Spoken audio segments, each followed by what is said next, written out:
Let's take a look at the Equal Rights Amendment.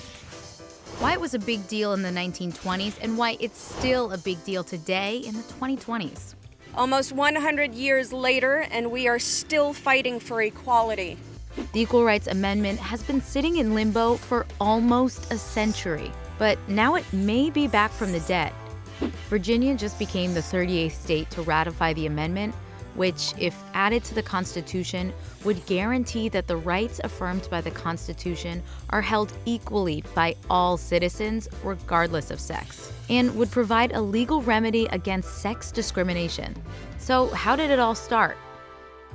In the 1920s, suffragists were riding high, fresh off the heels of their voting rights victory. But they found something else was missing. The newly enacted 19th Amendment didn't guarantee equal rights in general for women. It only said the right to vote shall not be denied.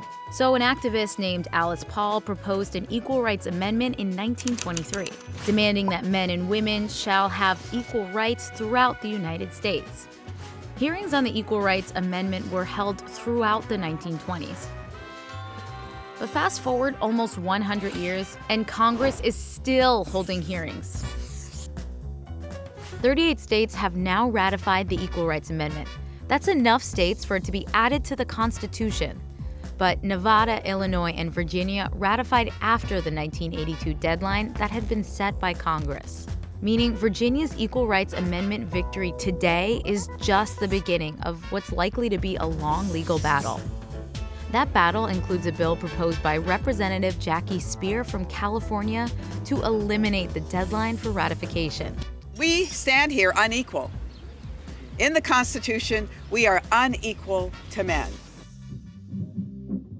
100 years later, the Equal Rights Amendment is once again gearing up to be one of the decade's big stories as we enter the new Roaring '20s.